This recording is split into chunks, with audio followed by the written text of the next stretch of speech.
नमस्कार बच्चों, कैसे हैं आप सब लोग। आशा करती हूँ आप लोग बहुत अच्छे होंगे। मैं हूँ आपकी हिंदी व्याकरण की अध्यापिका और हिंदी व्याकरण की कक्षा में एक बार फिर से आप सबका बहुत बहुत स्वागत है। तो बच्चों, आज मैं उपस्थित हूँ आपके सामने आपका पाठ नंबर 7 लेकर, जिसका नाम है सर्वनाम, यानी कि सब नामों के लिए नाम, फॉर नेमिंग वर्ड्स। तो बच्चों, आपको याद है कि हमने संज्ञा वाला एक पाठ पढ़ा था, जिसमें हमने जाना था कि सभी वस्तुओं, प्राणियों, स्थानों का कुछ ना कुछ नाम होता है जो कि संज्ञा कहलाते हैं। तो बस बच्चों, संज्ञा के स्थान पर जो शब्द प्रयोग किए जाते हैं उनको सर्वनाम कहते हैं। जैसे जो शब्द संज्ञा के स्थान पर प्रयोग किए जाते हैं वे सर्वनाम कहलाते हैं। जैसे वह, तुम, तुम्हारा, हमारा, मुझे आदि। यह गाय है।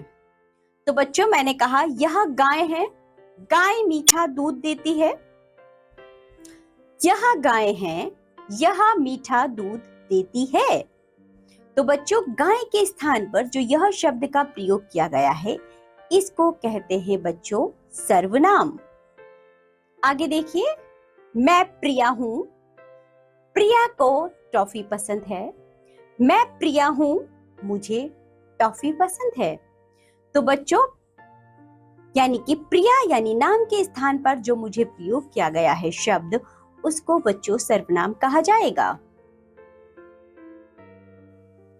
कुछ और उदाहरण देखिए। श्री नवीन डॉक्टर हैं। श्री नवीन मेरे पिताजी हैं। श्री नवीन डॉक्टर हैं, वे मेरे पिताजी हैं। तो बच्चों, एक वाक्य में हम कह रहे हैं श्री नवीन डॉक्टर है, श्री नवीन मेरे पिताजी हैं, यानी कि नाम ले रहे हैं। उस नाम के स्थान पर जब हम दूसरे वाक्य में बच्चों किसी अन्य शब्द का प्रयोग कर रहे हैं, जैसे कि वे मेरे पिताजी हैं, तो बच्चों वे हमारा सर्वनाम कहलाएगा। इसी तरह वह टाइसन है। टाइसन मेरा कुत्ता है। अब हम कहेंगे बच्चों वह टाइसन है, वह मेरा कुत्ता है। तो टाइसन के स्थान पर वह का जो प्रयोग हुआ है बच्चों, वह सर्वनाम है। ऊपर के वाक्यों में जैसे कि गाय, प्रिया, श्री नवीन, टाइसन के लिए क्रमशः यह, मुझे, वे, वह शब्दों का प्रयोग किया गया है। वे शब्द संज्ञा शब्दों के बदले में प्रयोग में आए हैं, जैसे कि इन्हें सर्वनाम यानी कि प्रोनाउन कहा जाता है। आइए बच्चों, सर्वनाम शब्द व उनके बहुवचन रूप पढ़ते हैं। कुछ सर्वनाम ऐसे पढ़ेंगे बच्चों जो एक वचन में होते हैं और उनका बहुवचन रूप हम पढ़ेंगे।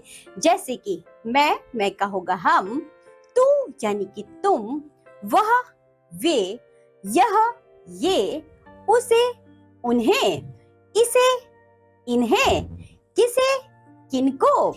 अब देखिए बच्चों, कुछ अन्य सर्वनाम शब्द जैसे कि मेरा, उसकी, उसका, यह, वह, मुझे, तुम्हें, उन्हें, जिसे आदि। तो बच्चों, आपने इस पाठ में क्या जाना? आपने जाना संज्ञा के स्थान पर जो शब्द प्रयोग किए जाते हैं सर्वनाम कहलाते हैं। सर्वनाम एक वचन तथा बहुवचन में होते हैं। तो बच्चों, ये पाठ होता है यहाँ समाप्त। आज आपने क्या सीखा है? आज आपने बच्चों सर्वनाम सीखे हैं। सर्वनाम वह शब्द होते हैं जो संज्ञा के स्थान पर प्रयोग किए जाते हैं, उन्हें सर्वनाम कहा जाता है।